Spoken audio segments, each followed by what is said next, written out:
All right, we are live.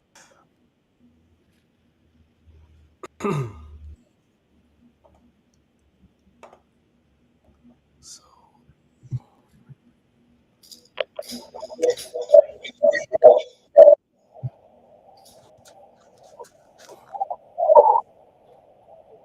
mic test. Yeah.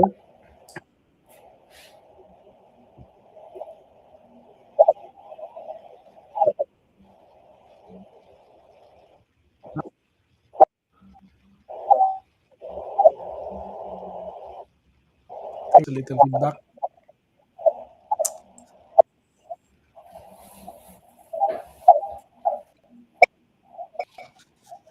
Mic test. Okay, we'll just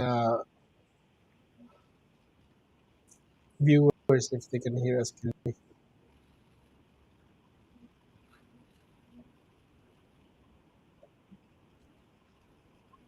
All right. Good afternoon. I think we are live. Yes, we'll see. Yeah. Check with my phone if we are indeed live. Sensible start with JR, and also it's okay. Yeah, I think so. I think we are live. I can see it, but I hope the viewers can actually comment if there's any feedback or any static. Um, we would appreciate it if there is any discrepancy with our audio, especially. We're kind of new at so with us. And we are here today, March 21st, 2026, and I have a special an RCIC from JBI Immigration. And if you want integrity and honesty and transparency when it comes to your immigrant needs, the go-to. And I can attest to that 100% because I know her. I know her. And please come, Beulah Reyes, RCIC or Registered Canadian Immigration Consultant. So if you can state your name and how long you have been on RCIC and where you're based and your usual or just introduce yourself. Hi, everyone. Thank you, JR, for having me as a guest. Again, my name is Beulah Jane Reyes, and I'm an RCIC IRB based in Nanaimo, BC. Uh, your company name is JBI Immigration Inc. We are a firm mostly specializing in economic immigration and family immigration. So in we help temporary foreign workers and families navigate their pathway to permanent residency from temporary residency. All right. Thank you. Thank you.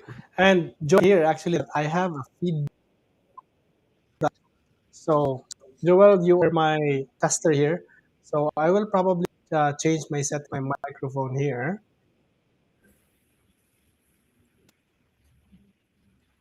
There you go. I just changed my microphone to just the computer. Can you hear me? Yeah. Okay. There's a change. Hey, Joel, how's my microphone, man? Thanks, Brad.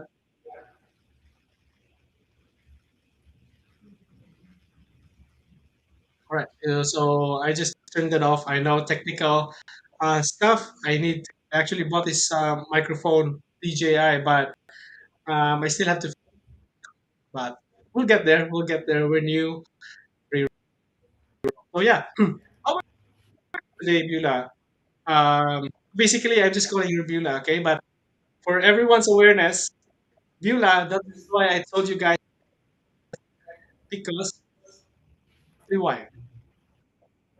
She's my lovely wife, and she's got a background. Yeah, she went into before migrating here in Canada, so got a little background with Philippine Constitution. But I think law is in her blood, so she ventured getting the license to become an immigration consultant here because we've seen or we've seen the well with immigration consultants. There are great immigration consultants, but it's very rare to see um, with like very high integrity and high transparency and honesty as well. A majority are has those qualities, but that I love my own will actually serve with integrity and transparency. That's our goal. That's our goal here in Sensible Startups. Just provide service and transparency and integrity because life is short tonight, and we want to make sure we're just helping out the community. So that's why I can attest to that. And so yeah, see, I'll just okay. There you go. Just the two of us. Yeah. Okay. No more. All right. Basically, Beulah, as you know that I'm encouraging people to invest on their own using FSA, R, and FHSA, all registered accounts. And I am really an advocate for people to just start investing right away. And the hot topic right now is that are they allowed to uh, invest early? And I've already answered that in with my page that technically you are a deemed resident, like whether you are a temporary foreign worker or as long as you have lived here for 6 months. Technically, deemed resident is 180 and more. Then you can open a day. Okay. Do you think my first question would be, um, is it okay for temporary foreign workers to investing? For me, I'm advocating for temporary foreign workers. That's my that's watching. It's tax-free savings account because it's liquid, free. Well, you can withdraw at any time and make sure that the investments grow as well while they are saving. So, is that okay? Is that okay for foreign workers to actually start investing? Yes. So the golden rule for investing, or sorry, for immigration purposes, with proof of funds, um, the golden rule is the funds must be readily available. So it must be readily available, transferable, unencumbered. That means it's not attached to any obligations, and it is accessible both during the time of application and up until the visa issuance. So there's that time frame where the liquidity of the investments are present. So that means, in the opposite sense, if it is not liquid, then we could clearly say that it is not acceptable as proof of funds. But any type of investments that are liquid, there shouldn't be any problem, because if you go to the IRCC website, you wouldn't be able to see specific lists of proof of funds that they really want to see. They basically want to see what's available, transferable, unencumbered, and accessible. Okay. So major is the liquidity of the money. Mhm. Okay. So you want to make sure. So the good thing about, on my side as well, on the side, the good thing to say is it's very, very liquid. Most people use TFSA and then just cash. And advocate of index fund investing. The beauty about index fund is that I can sell it today and I can access tomorrow in cash. My risk is that maybe I lost 1%, 3%, especially with wars today. What's going on in the world is that we're in a market wherein it's kind of trending down. And, I think that's a risk that we are taking as long term because I'm really encouraging people to invest long term. So basically, that's considered liquid, right? If I can Yes. So sell it tomorrow, I can access it in cash. Exactly. So, what are considered liquid funds? First of all, cash. Cash is always liquid as long as it's your own money. Investments that are in stocks or bonds or funds that are easily withdrawable that can be considered liquid. What is not considered liquid are your house, your properties, your house, and it's IRCC is very specific that any equity attached to a house or any property is not allowed as proof of funds. Okay. Okay.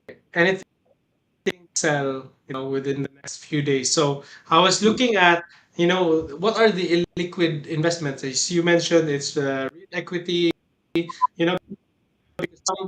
there are some temporary foreign workers who are actually able to buy property here in, and I think also for with registered accounts, RRSP, there are what we call locked-in RRSP, where it's a pension fund wherein match. I think that's considered illiquid as well because it's not easily readily available. And on another thing is business ownership value, and then vehicles or personal assets. Those are illiquid. And so yeah, so even GICs, because GICs are actually locked in, right?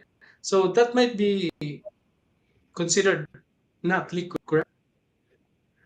I think there are types of GICs that can be liquid as long as they're again easily withdrawable and it is under the full control of the client and they can convert them easily to cash and I think that is considered liquid. But I mean, I'm not a financial expert, so Okay. Yeah. Sounds good. And so yeah, so talk about proof of funds. Are borrowed funds okay? no. Borrowed funds are absolutely not okay, and it's in the IRCC website. So whatever I say from here on forward is just what we get from the official website of the government. They're very clear that anything that is borrowed, that means it is not originally coming from you, is not considered a good proof of funds. That means it's not yours. So, borrowing money, you should take it with a grain of salt and even not consider it because it may not be accepted. Okay. So, all right. But if I open, like for example, I'm a temporary worker and I have TFSA, this can be used as proof of funds. It's gonna be, it's my investments, it's my money going, because I have extra. Mhm. I can use that as proof of funds. Yeah, as long as it's your, again, it's your full control, and you always go back to the golden rule. If it fits all the eligibilities there and the criteria, then it should be considered as a good proof of funds. So if you borrow money to put in an investment, then I think that's a different story. That means you've borrowed the money that is not yours, even if you put it in an investment. I don't think it is a good, it's not a wise decision to use it as a proof of funds. Okay. I think potentially they can ask for a statement, and then they would see the lump sum money going inside. And okay, so they can maybe ask for transparency. Then okay, when did you deposit it? And if there's a lump sum money, then it could raise some questions, right? Yeah, exactly. Okay. All right. Sounds good. All right. And also, for example, as well, my advocacy here is, I am number one for temporary foreign worker. My usual for them is just free savings account, and Mhm. I think this will be a technical question. For example, FH Oh, I don't think I recommend FHSA. Again, can you repeat your question, please? I think there's a lag on my. Okay, all right. So, for example, FHSA, they open a FHSA. I think the risk. That's why I don't recommend FHSA. They can do it. They can residents. I think the risk with FHSA that is that it's destined for you to actually um, buy a house in the future. That's why it's called first home savings account. Hmm. Can I still use it as a proof of funds? No, the risk. I will provide a letter to like IRCC that I know the risk and everything there. For example, it's sitting in cash. It's not invested. When I present it to the IRCC, um, I can still use it as a proof of funds. Like FHSA inside, it's cash invested to knowing that there will be withholding if I withdraw it earlier. It's still my money. Is that okay? Yeah, I think so. In this scenario, it's not a matter of tax, um, but more so of proof of funds. So, as long as they fulfill all the obligations to be able to open the FHSA, like being a resident of Canada, again, you have the valid SIN number and you qualify as a first time home buyer, that I think you're more knowledgeable of and how to open it. But, anyways, I think as long as they know the rules on how to withdraw the money and if they can be sure that it's readily available, then I don't see a problem for it being used as a proof of funds. Because it's under anyway. The only risk that is that you know there's a withholding tax from the CRA because it reduces your taxable income year that you deposited it. So that's why people get a refund, and that's the risk that temporary foreign workers are they must be aware. That's why I really advocate for just the TFSA because no withholding, it's tax free withdrawal. They can do it. But I think the good thing is that, especially if the temporary foreign worker has a higher prospect of or higher chance of being a PR. So I think that's a really good story because they've already got a head start, right? And it's advantageous for people who has pending application or pending of PR. Once Mhm. you become a PR, you already have your FA. You already started investing because I think the risk that we are now that if your paper is actually um, your papers is actually not having a good chance of being approved, whether it's for PR or another LMIA application, then I think that's the temporary foreign worker is is taking when they open FHSA or because when they withdraw it, because when they go back home, then they need to pay the withholding tax and they need to actually declare it as an income. So yeah, so I think for me it's clearer that the winner here account is the at TFSA. Yeah. Yeah, Yeah. well, and in line with what you were saying, JR, again, you don't need to be a PR to start investing in Canada, but you just need to understand the rules very well. But if you have different choices, again, you start with the easier ones versus going into investing into FHSA. If you're not a PR yet, just because again, the funds are not easily, well, they're easily available, but you have that withdrawal tax that you're gonna have to deal with. So if you have the choice of keeping money separate for proof of funds purposes, then um, again, you were right when you said that TFSA is a better option. than the two. Okay. Is significant amount of savings aside from being proof of I think it's I think is it really beneficial for a temporary foreign worker actually saving aggressively and for the experience what benefit have you seen or have you witnessed a temporary foreign worker having a good amount of investment like maybe there are a lot of changes with the immigration right now especially with this um is it beneficial for temporary foreign workers to aggressively save and then invest some of the money and Yeah, I believe so because, for one, saving is better than losing money just for that security you have in for the future.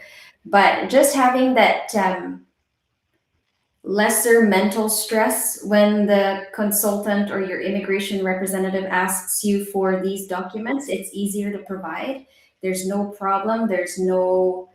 Uh, there's no finding of different ways to pool funds that are technically not yours. Um, and while generally it will help your future, it will help your application. It's good overall. I don't see any disadvantages with investing other than just keeping your money safe for now and letting it grow versus living in the now and splurging and buying things that you don't really need. I mean, I think between the two, priority is on planning for your papers here in Canada versus enjoying your life now and then make it a problem later.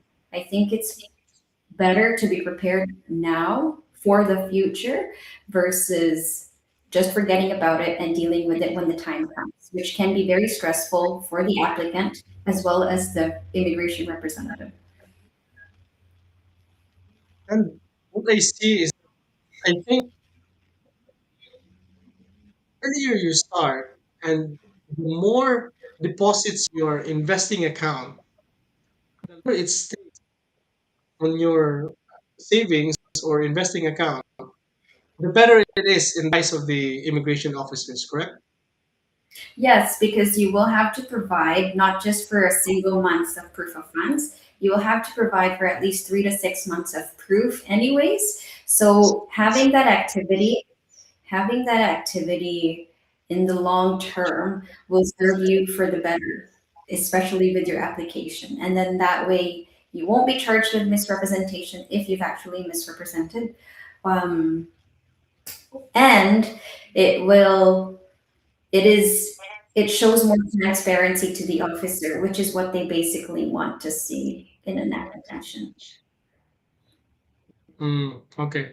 Yeah. So I think applicable to you're a temporary foreign worker or PR here in Canada. Just start early. Start investing. You will use it in the. Is it is it right when I say that the good thing about make sure that you have investments ready aside from being funds is that a temporary foreign worker actually has significant amount of savings aside because they've been working here and with immigrators. Now they have options to maybe change their pathway. Right now they can't as an LMI. Then they can jump into a student visa. Hmm.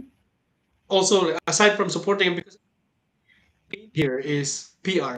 And also, is there any have you had any clients or that's like currently in the process right now that easier for them, the temporary foreign worker, to switch to a student visa as long as elected and elected, having money. Have you seen the difference between the mindset of a temporary with savings and without savings, and how it relates with your practice? Oh, yes, absolutely. That's a good question. Um, the proof of funds part is just one of the few eligibilities you see in the application. So it's not just the thing that you have to consider. But if you have enough money, then that's one off your list. Like you don't have to deal with it then because you already have enough money to prove it. And then now you have more time to deal with all the other eligibilities. Um, Say, for example, a temporary foreign worker on a work permit switches into a study permit.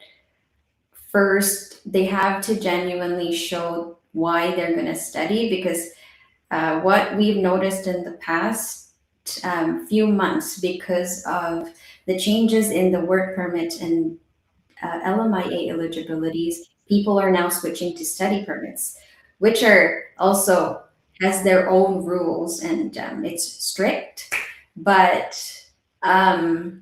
if you have that genuine desire to study and know more and just excel your career, then that's a good reason to explore study permit. But again, because of the changes they've made, the proof of funds part very high. So for even just for a single applicant, what they show in the website, you need to have at least 20 something thousand dollars, which I don't know if a lot of people has, but anyways, that's just the bare minimum too. So you have to include your living situation, your transportation, your food. So that will add up and will potentially build from 40 to 50,000 grand as proof of funds alone, and that doesn't include tuition fees. So they have to consider that. They don't think about it before they apply. They only know of it when the immigration representative hands them that rule, and they will be surprised, like, and then they will start to, you can just see the tension and you can feel it, it's, it builds up negative energy, which is not good when you start an application. If I was the consultant, i I personally would like to see positive vibes when I start an application, and then that way I would know that I would see the a good trajectory for the application. Okay. So, do you rockets, or what's the current um, funds? Is it different for like LMIAs, proof of funds for LMIAs, or as a student visa funds Mhm. for PR? Do you like, yeah, can you share? Yeah, so each of these pathways they have their own rules. For an LM, because it is a job offer based, that means if you look at it, that means the temporary worker will stay in Canada and will have a stable job because they have LMIA. So that means proof of funds is not that rigid. However, versus a study permit, if you apply to Canada and study, you don't have this ability to work full time because your permit is restricted. So that, in the eyes of an immigration representative or immigration officer, they would expect for you to have the specific amount of money that they've specified on their website to make sure that your living expenses is covered while you study. So all of these different pathways, they have different rules regarding proof of funds, but basically they want to see that you are able to um, live in Canada and be stable. Okay, okay. Sounds good. Yeah, thank you for your yours. Okay, so I think, in summary, the strategy for foreign workers, that just to save and invest early as possible.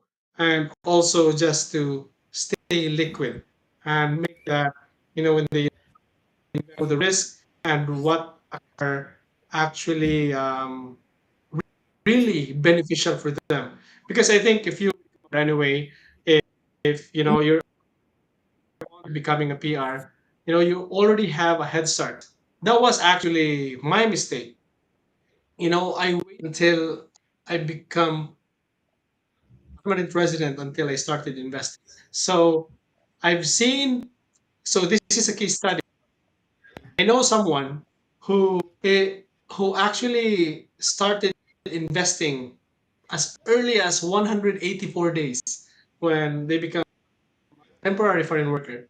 So the good thing is that their investment has grown significantly, uh, 5 digits. So technically, they now have, I don't know if I call it luxury, they now have the option to, if they switch to being a student, on a higher level of education, because confirm as well, only like for the spousal open work permit, what kind of studies should someone enroll in? Okay, so do you mean to ask which study programs make the spouses eligible as dependents to come to Canada? Correct. Yeah, yeah, yeah, yeah. Yeah, so for again, because they've made shifts in the Canadian immigration system, especially with economic immigration, they made the rules stricter.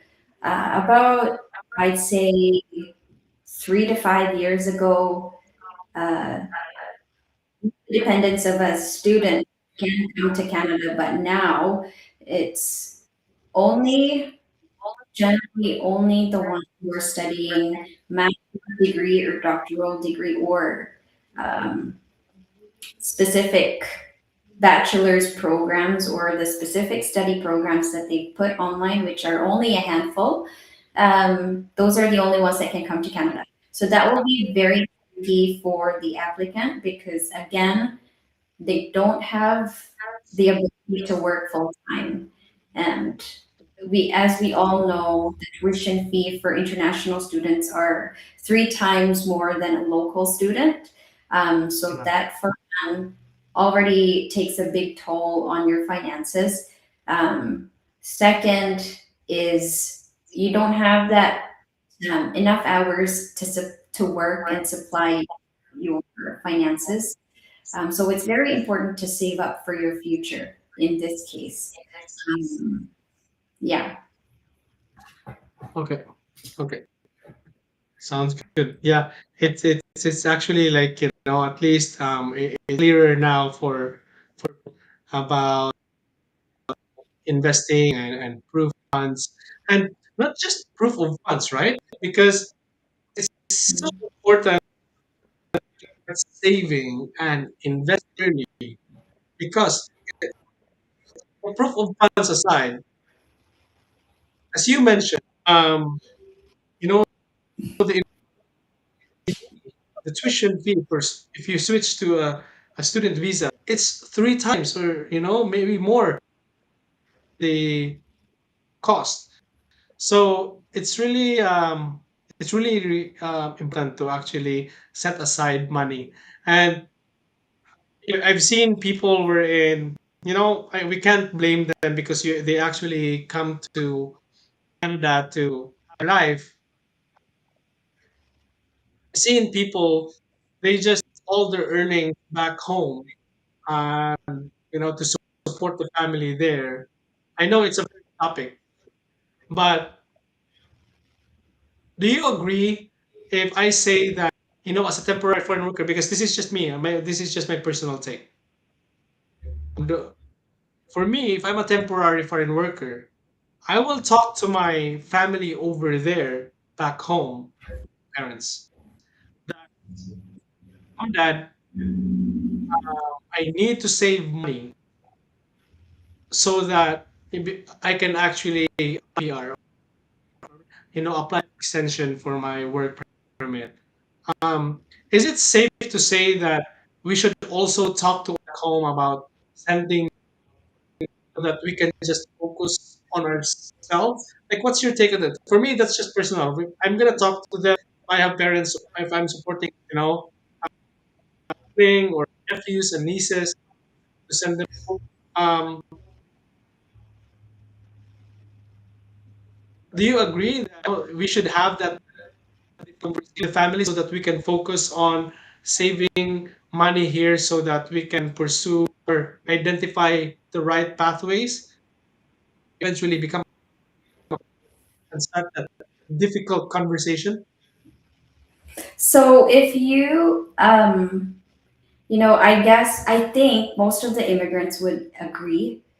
If you don't agree, you should put in your chat so we have more activities for this live recording. But anyways, um, Questions? Any questions there? If you have any questions specific that I haven't asked because we just for this is just very live, it's very raw. Okay, so I just ask random questions to Bula. So please, ask questions if you do have questions. yeah. For as I was saying, I guess I think all the immigrants, well, most of the immigrants would agree that life here in Canada is not easy. When you look at life, it's a cycle. Sometimes you're up top, sometimes you're at the bottom, sometimes you're on the sides. It's always a circle.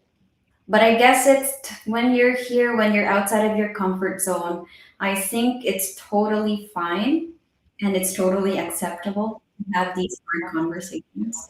Because, for one, uh, if you're out of your country, you're not with the people that are supporting you physically. So you need all the support that you can get, may it be buy online, buy if they can provide you with money, even better.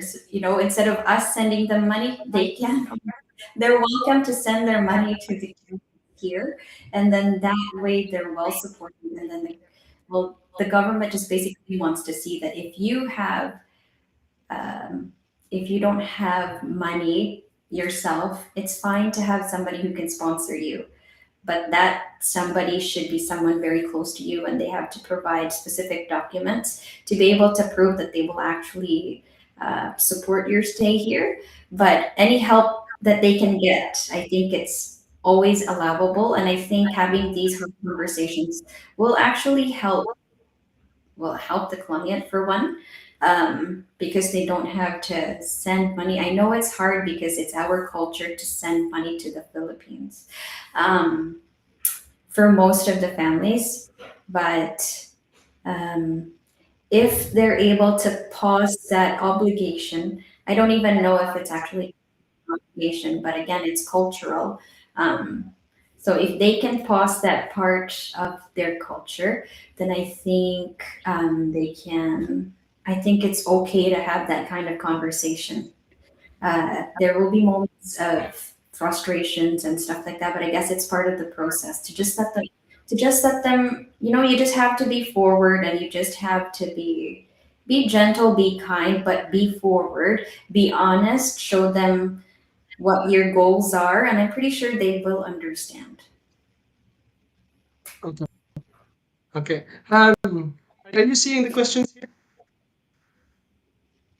Okay. Mm, So yeah. So I'm just gonna read Kisao TV. I think this is Tripuson.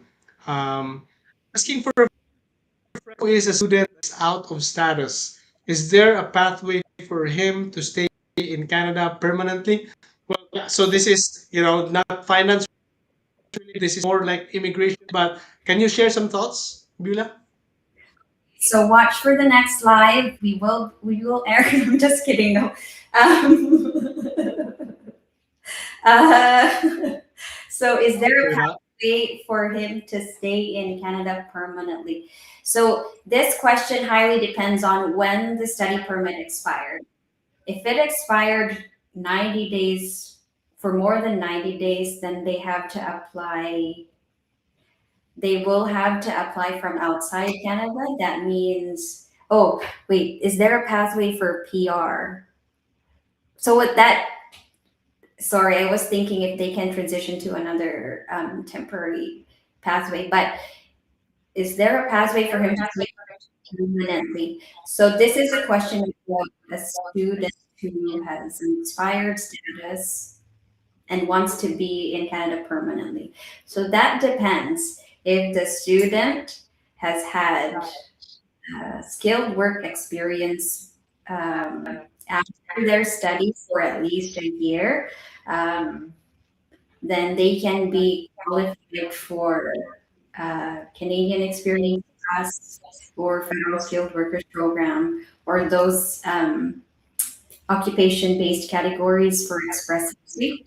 Uh, or if depends on where they are located. If they are located in the Atlantic province or region, they can potentially apply for the AIP, but they have to have an employer that will provide them with a job offer that's indefinite, and all the other eligibility to it. Another one, there are actually different pathways, but just the common ones that I see, if they are living in rural regions, these are very specific though, but again, it's like AIP, but it's just a pilot program for rural communities that we call RCIP.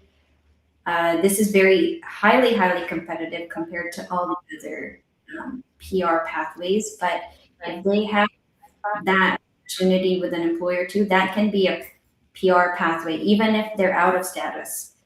Um, so I got this comment from somebody, a question that that they are eligible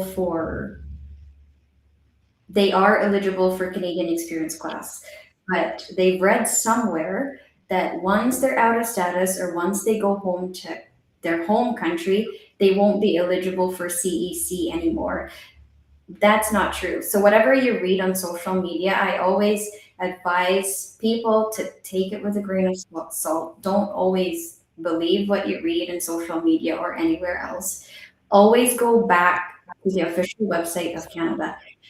In the official website of IRCC, it doesn't say that once you're out of status or once you leave Canada, your eligibility for CEC ends. No, as long as you have that 1 year of Canadian skilled work experience within the last 5 years, then you're welcome to apply for.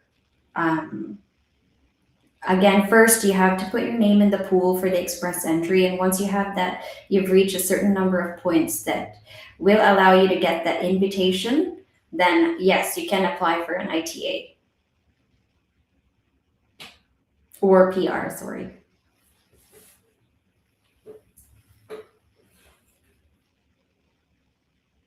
I can't hear you. Okay. Um, yeah, thank you for that answer. And here mentioned something. It's just a matter of explaining to our loved ones that we need to support ourselves first, since we are temporary, not permanent yet. So if you can help yourself until you get your car, you cannot help them further. Especially once Canada, just saying from my point of view. Yeah, you're correct, Jay, that it's to have that difficult conversation back home, because become a PR anyway. You can support, you can, but as a temporary foreign worker, I think you gotta really focus on yourself, that permanent residency. Nowadays it's so strict. Like, why has the immigration landscape has like changed significantly, like, in your point of view? Yeah, it has gotten stricter, but I think in a good way. Well, don't get me wrong, I'm not pro, but it's highly been politicized for one, which I don't really. It's if you are following the politics in Canada, a different party is supporting TFWs and the other party isn't. But when But at the time of COVID too, when they opened the immigration to foreign workers because the economy has dipped. So they were opening a lot of jobs for the foreign workers and just, well, Canada has been very well. It became a ground for fraudulent applications as well. So it's kind of like there are pros and cons of why they are doing this. But basically, from my point of view, they did this because of that part when people started to take advantage of it, especially the LMIA and the study permits, to a point where people just make up fake schools to be able to support an application for when the students come here. There's actually no school to be had. So that is just for it's a money making business, but not in a good way. Right. Okay. Yeah. Thank you. Thank you. And yeah, any more questions actually. So thank you for your answers. If there's no more questions, thank you for the people who actually asked their questions here. I think Facebook. And the if you have specific questions regarding immigration, Hmm? how how can they act with you if you are frozen? I am. I noticed that. Yeah, there you Okay. go. Okay. So yeah, I have asked a lot of questions already. I know our topic mainly for me, my own satisfaction is that my viewer sensible start with JR. How can answer some questions from temporary foreign workers because though I have some questions regarding that, and you are the best to actually ask immigration related questions, especially in relation to finance. I think in summary, always better to save and investing your money here in Canada. You don't know what's going to happen. Maybe you need to extend your permit or maybe switch to student visa or even, because every business needs money. And, there are fees that needs to be paid, proof of funds. So it's really beneficial to have a conversation, difficult conversation with the family back. You need to focus on yourself and on becoming a PR, and then identify the right pathways, especially specific for this situation, and also like not just listening to random social media, especially if they're not registered Canadian immigration consultant. So yeah, a lot of benefits in saving and early here as a temporary foreign worker and identity. So how can I connect with you? Immigration specific questions as well about their pathways, what are the chances, how can they connect with So we have a website. It's www.jbi. If you want to book a time with me, there is a tab there that says book a time. There is a charge, of course, nothing is free now, but you can book a time with me. We do offer refunds if we, down the line, if we represent you. Um, you can also send us an email through info@jbiimmigration.com, or you can text me. Our number is 778-798-5248 for any immigration matters. I'm also connected to WhatsApp. If you don't load, I don't fix it. If not, a network. If you're not connected to Fido, just kidding, I'm Fido. And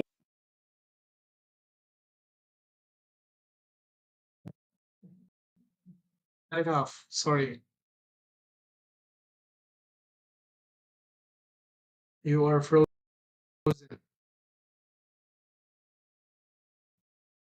Yeah.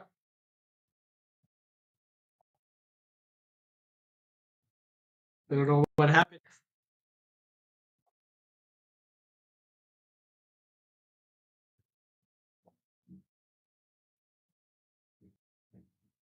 All right. I think Beulah is frozen. I don't know if she's gonna be able to come back. She is gone. All right.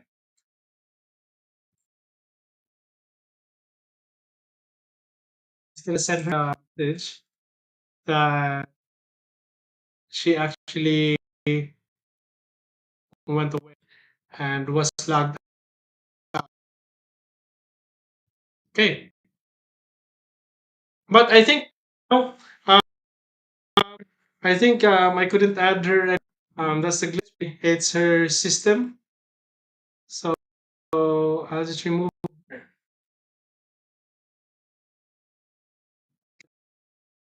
There you go. So yeah, thank you for tuning in, and I really appreciate it. Signal is not stable, as Jay said. Um, okay, Beulah. Actually, with the sensible start viewers, if we talked about it that if you're a follower from Sensible Start, please DM me and I you or tell her that you're a follower from Sensible Start, and she can 30% discount consultation. Yeah. So, oh, she's here. There you go. All right. So Beulah will is generous enough to actually um, give me a 30% discount for the JR followers.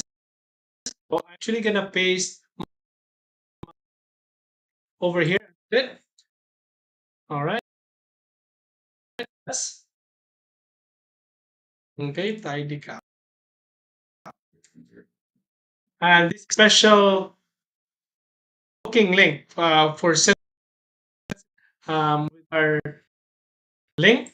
So there's a 30% count. So I'm gonna be pasting it here. You know, if you happen to a consultation with her, just feel free to actually tell her that you're a follower from me in Sensible Start in Facebook. And yeah, that's about it. And reload. Okay, the page. Okay, so I think we're still live. There's just a lot of glitches here now. I think um, internet, but thank you so much for tuning in. And any questions, feel free to ask, you know, whether from direct to JBI Immigration. And if it's going to my feed or site or my Facebook page, I will gladly want to. So, yeah, thank you so much. And thank you, everyone, for tuning in. Feel free to ask any questions, whether after this live later. And I think take care and God bless. Bye bye.